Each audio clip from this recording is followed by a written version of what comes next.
ಸ್ವಕ್ಷೇತ್ರದಲ್ಲಿ CM DK ಶಿವಕುಮಾರ್ಗೆ ಪೂರ್ಣಕುಂಭ ಸ್ವಾಗತ ಕೋರಲಾಗಿದೆ. ಹಾರೋಹಳ್ಳಿಯಿಂದ ಬೃಹತ್ ರೋಡ್ ಶೋ ನಡೆಸ್ತಾ ಇದ್ದಾರೆ ಸಿಎಂ ಡಿಕೆ ಶಿವಕುಮಾರ್. ಸಿಎಂ ಆದ ನಂತರ ಇದೇ ಮೊದಲ ಬಾರಿಗೆ ಡಿಕೆ ಶಿವಕುಮಾರ್ ಹಾರೋಹಳ್ಳಿಗೆ ಎಂಟ್ರಿ ಕೊಟ್ಟರು. ಈ ಸಂದರ್ಭದಲ್ಲಿ ಮಹಿಳೆಯರು ಡಿಕೆ ಶಿವಕುಮಾರ್ಗೆ ಪೂರ್ಣಕುಂಭ ಸ್ವಾಗತ ಕೋರಿದರು. ಸೇಬಿನ ಹಾರ ಹಾಕಿ ಕಾಂಗ್ರೆಸ್ ಕಾರ್ಯಕರ್ತರು ವೆಲ್ಕಮ್ ಮಾಡಿಕೊಂಡ್ರು.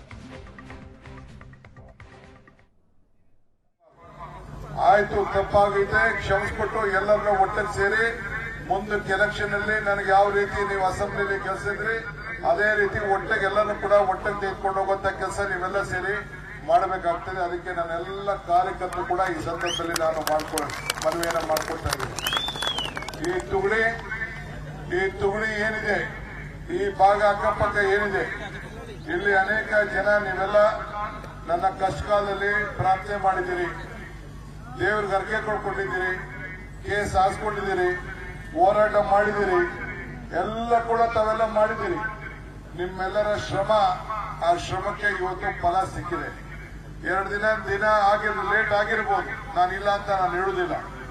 ಆದ್ರೂ ಕೂಡ ಸಿದ್ದರಾಮಯ್ಯನವರು ನುಡಿದಂತೆ ನಾನು ಕೂಡ ಪಕ್ಷದ ಆದೇಶದಂತೆ ಪಕ್ಷಕ್ಕೆ ಗೌರವನ ಕೊಟ್ಟು ಪಕ್ಷದ ಮಾರ್ಗದರ್ಶನಕ್ಕೆ ಅವಕಾಶವನ್ನು ಕೊಟ್ಟು ಇವತ್ತು ಅವರು ಕೂಡ ಬಹಳ ಸರಳತೆಯಿಂದ ಬಿಟ್ಕೊಟ್ಟಿದ್ದಾರೆ. ನಾನು ಅವರಿಬ್ರು ಸೇರಿ ಒಟ್ಟಿಗೆ ಸೇರಿ ಮುಂದಕ್ಕೆ 2028ಕ್ಕೆ ಚುನಾವಣೆಯ ನಾಯಕತ್ವವನ್ನು ವಹಿಸಿ ಮತ್ತೆ ಈ ರಾಜ್ಯದಲ್ಲಿ ಕಾಂಗ್ರೆಸ್ ಸರ್ಕಾರವನ್ನು ತರಲಿಕ್ಕೆ ನೀವೆಲ್ಲ ನನಗೆ ಅನುವು ಮಾಡಿಕೊಡ್ಬೇಕು. ನಾನು ಇಡೀ ರಾಜ್ಯ ಪ್ರವಾಸ ಮಾಡಬೇಕು, ಜನರ ಸಂಘಟನೆಯನ್ನು ಮಾಡಬೇಕು. ಎಲ್ಲ ಜಾತಿ, ಎಲ್ಲ ಧರ್ಮ, ಎಲ್ಲ ಶಾಂತಿಯ ತೋಟ, ಏನು ಕುವೆಂಪು ಅವರು ಏನ್ ಹೇಳ್ತಾರೆ, ಸರ್ವ ಜನಾಂಗದ ಶಾಂತಿಯ ತೋಟ ಅಂತೇಳಿ. ನನಗೆ ಜಾತಿ ಬಗ್ಗೆ, ಧರ್ಮದ ಬಗ್ಗೆ ನನಗೆ ನಂಬಿಕೆ ಇಲ್ಲ. ನಿಮ್ಮ ಪ್ರೀತಿ, ನಿಮ್ಮ ವಿಶ್ವಾಸ, ಎಲ್ಲ ಜಾತಿ, ಎಲ್ಲ ಧರ್ಮದವರು ಕೂಡ ನನ್ನ ಅಣ್ಣ ತಮ್ಮದಿರಂತೆ ನಾನು ನೋಡ್ಕೊಂಡಿದ್ದೇನೆ.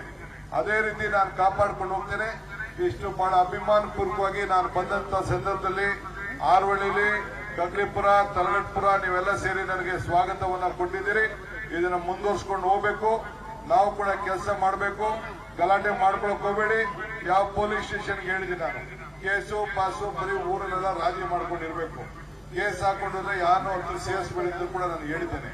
ಎಲ್ಲ ತಾಳ್ಮೆಯಿಂದ ಎಲ್ಲರನ್ನು ಒಟ್ಟಿಗೆ ತೆಗೆದುಕೊಂಡು ಹೋಗ್ಬೇಕು. ನಿಮ್ಮ ಕ್ಷೇತ್ರದಲ್ಲಿ ಅಭಿವೃದ್ಧಿ ಯಾರಾಗಬೇಕು ಆಗ್ಬೇಕು.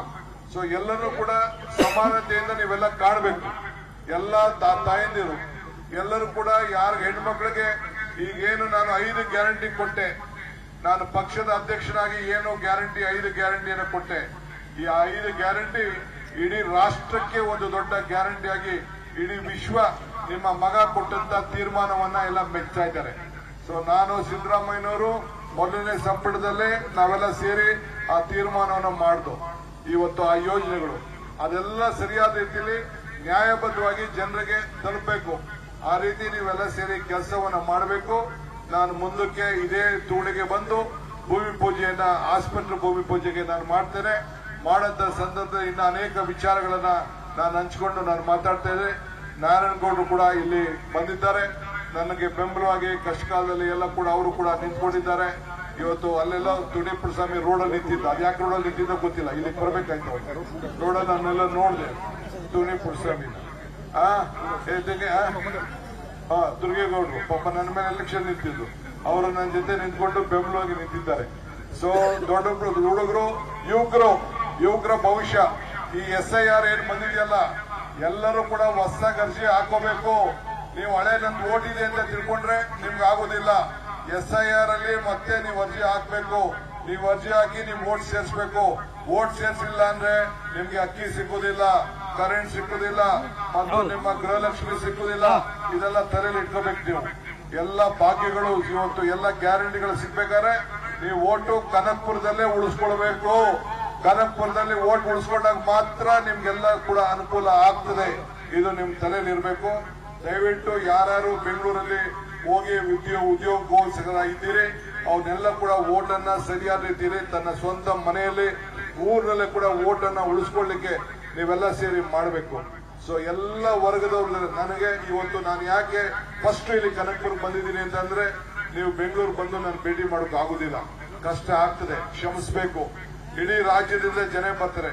ಅದಕ್ಕೆ ಎಲ್ಲ ಬಿಟ್ಬಿಟ್ಟು ಫಸ್ಟ್ ನನ್ನ ಕ್ಷೇತ್ರದ ಜೊತೆ ನೋಡೋಣ, ನಿಮ್ಮ ಪಾದಗಳಿಗೆ ನಮಸ್ಕಾರ ಹೇಳೋಣ, ನಿಮ್ಮ ಆಶೀರ್ವಾದನ ಪಡೋಣ, ನಿಮ್ಮ ಕೈಯನ್ನ ಪರಸ್ಪರ್ಶನ ಅಂತ ಹೇಳಿ ನಾನು ಇಲ್ಲಿಗೆ ಬಂದಿದ್ದೇನೆ. ಸೊ ತಾವೆಲ್ಲ ವ್ಯವಸಾಯ ಬಿಡಕ್ ಹೋಗ್ಬೇಡಿ, ನಿಮ್ಮ ಜಮೀನು ಮಾರ್ಕೊಳಕ್ ಹೋಗ್ಬೇಡಿ, ಆಯ್ತಾ? ಸಿರಿಕಲ್ಚರ್ ಮಾಡಿ, ಹಾರ್ಟಿಕಲ್ಚರ್ ಮಾಡಿ, ಫ್ಲಾರಿಕಲ್ಚರ್ ಮಾಡಿ, ವ್ಯವಸಾಯ ಉಳಿಸ್ಕೊಡಿ, ಜಮೀನು ಉಳಿಸ್ಕೊಡಿ.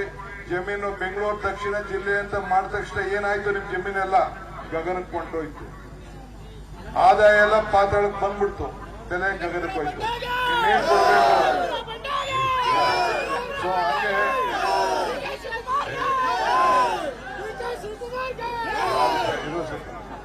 ದಯವಿಟ್ಟು ಈ ರೀತಿ ತಾವೆಲ್ಲ ಸೇರಿ ಮಾಡಬೇಕು. ಮುಂದಕ್ಕೆ ಕನಕಪುರದಲ್ಲೇ ಒಬ್ಬ ಪ್ರತ್ಯೇಕವಾದಂತ ಅಧಿಕಾರಿನ ನಾನು ಇಡ್ತೀನಿ. ನಿಮ್ದು ಏನೇನು ಅರ್ಜಿ ಇದೆ ತಂದಲ್ಲಿ ಕೊಡಿ, ಅವನು ಬಂದು ನನಗಲ್ಲಿ ಬೆಂಗಳೂರಲ್ಲಿ ಪಟ್ಟಿ ಕೊಡ್ತಾನೆ. ಅದನ್ನೆಲ್ಲ ನೋಡ್ಬಿಟ್ಟು ನಾನೇ ಯಾರ್ಯಾರಿಗೆ ಏನೇನು ಸಹಾಯ ಮಾಡಬೇಕು ಅಂತ ಹೇಳಿ ಬೆಂಗಳೂರಲ್ಲಿ ತೀರ್ಮಾನ ಮಾಡ್ತಾರೆ. ಇಲ್ಲಿ ಒಬ್ಬ KS ಆಫೀಸರು, ಒಬ್ಬ ರೆಸ್ಪಾನ್ಸಿಬಲ್ ಆಫೀಸರ್ನ ಇಲ್ಲಿ ನನ್ನ ಕಚೇರಿಯಲ್ಲಿ ಇಟ್ಟಿರ್ತೀನಿ. ಏನೇ ಇದ್ರು ಇಲ್ಲಿ ಬಂದು ಅರ್ಜಿ ಕೊಟ್ರೆ ಅಲ್ಲೂ ಒಂದು ಆಫೀಸ್ ಇಟ್ಟಿರ್ತೀನಿ. ಇಲ್ಲಿ ಬಂದು ಅರ್ಜಿ ಕೊಟ್ರೆ ಇಲ್ಲಿ ಬಂದವ್ರೆ ಪುಟ್ಸ್ವಾಮಿ, ಅಲ್ಲಿ ಬಂದು ಅರ್ಜಿ ಕೊಟ್ರೆ ಎಲ್ಲದೂ ಕೂಡ ಆ ಬಗೆಯ ಸಮಸ್ಯೆನ ಬಗೆಹರಿಸುವಂತ ಕೆಲಸವನ್ನ ಮಾಡ್ತೇನೆ. ಇಷ್ಟು ದೊಡ್ಡ ಸಂಖ್ಯೆಯಲ್ಲಿ ತಾವೆಲ್ಲ ಬಂದು ಆಶೀರ್ವಾದ ಮಾಡಲಿಕ್ಕೆ ನೀವೆಲ್ಲ ಬಂದಿದ್ದೀರಿ. ನಿಮ್ಮೆಲ್ಲರೂ ಕೂಡ ಮತ್ತೆ ನನ್ನ ಕೋಟಿ ನಮಸ್ಕಾರ ಕಳಿಸ್ತೀನಿ. ಎಲ್ಲ ನನ್ನ ತಾಯಂದಿರಿಗೆಲ್ಲರೂ ಕೂಡ ನಮಸ್ಕಾರ, ಯುವಕರ ನಮಸ್ಕಾರ, ಎಲ್ಲರೂ ಕೂಡ. ಆಮೇಲೆ ಎಲ್ಲರೂ ಕೂಡ ಎಲ್ಲ ಪಾರ್ಟಿಯವರು ಕೂಡ ವಿಶ್ವಾಸಕ್ಕೆ ತೆಗೆದುಕೊಳ್ಳಿ.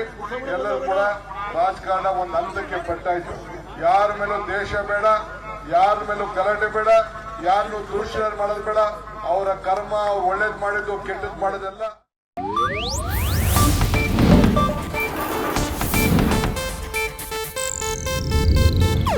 ಇದು ಏಷ್ಯಾನೆಟ್ ನ್ಯೂಸ್ ನೆಟ್ವರ್ಕ್ ಪ್ರಸ್ತುತಿ.